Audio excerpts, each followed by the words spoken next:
This is a big screen on a not very big phone, and this is an even bigger screen on a not much bigger phone. It's Galaxy S8. So the Samsung Galaxy S8 comes in two sizes, 5.8 inches and the S8 Plus, which is a 6.2 inch screen. What's new here is that they're super tall because they got rid of the bezels on the top and the bottom of the phone. And now the sides are still curved like they are on like the Galaxy S7 Edge. That's just the default way that these phones come now. Samsung's now calling it an infinity display, and I don't know, the curve is fine. I'm not picking up a lot of extra little taps. It looks really sharp, and it's got, you know, HDR color if you care about that sort of thing. What's interesting is they both have the same resolution, which is 2960 by 1440. But you know, Samsung makes great screens and these look great.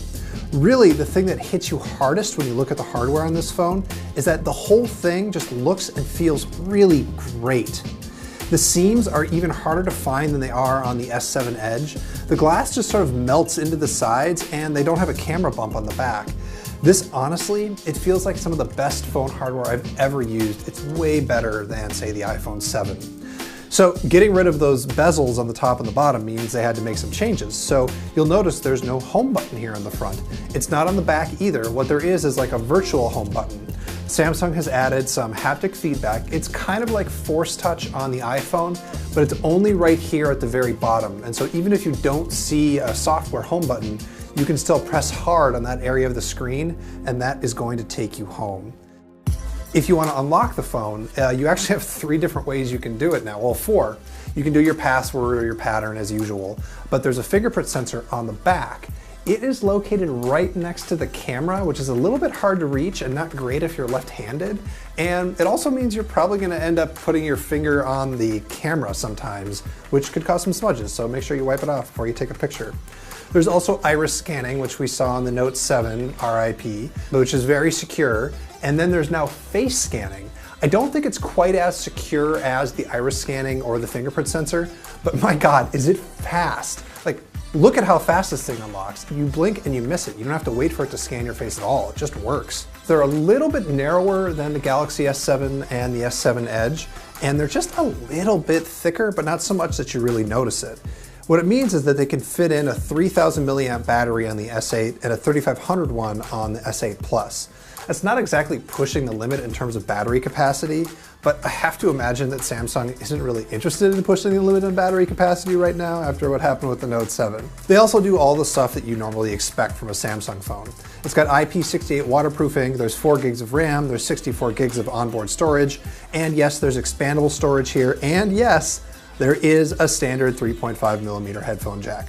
One thing that Samsung didn't change is the camera. On the back, it's still a 12 megapixel sensor, although Samsung says it has improved the image processing software.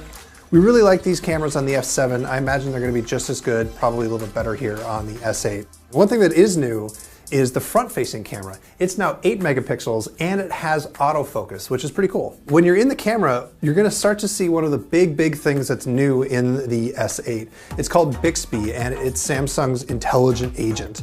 So let me just show you how it works in the camera to start. When you've got the camera app open, you can hit this button and then it'll go into Bixby mode and it's going to auto-detect whatever it sees on the screen.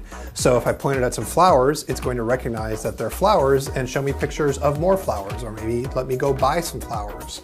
Or here I am pointing it at a watch, and although it wasn't able to figure out exactly what model of watch it was, it actually figured out it was a watch and showed me a bunch of pictures of other watches, or let me go to Amazon to buy a watch that looks like it, which is really impressive. But beyond AR stuff in the camera, what Bixby's really for is to sort of make it easier to use Samsung's own software.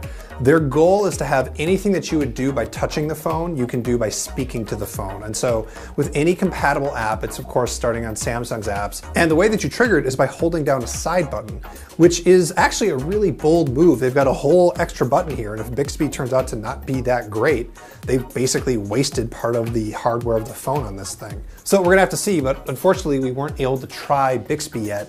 It is still, coming out when the phone comes out. They didn't have it here at the demo station. So pre-orders for the S8 and the S8 Plus begin on March 30th, and it goes on sale on April 21st. In the US, it's going to be available in 3 colors, black, gray, and silver. And I can't tell you the pricing yet because that's always up to the carrier. So you're just going to have to go see what Verizon or AT&T or T-Mobile or Sprint are going to charge you. For much, much, much more on everything Samsung announced today, you should check us out. We are The Verge.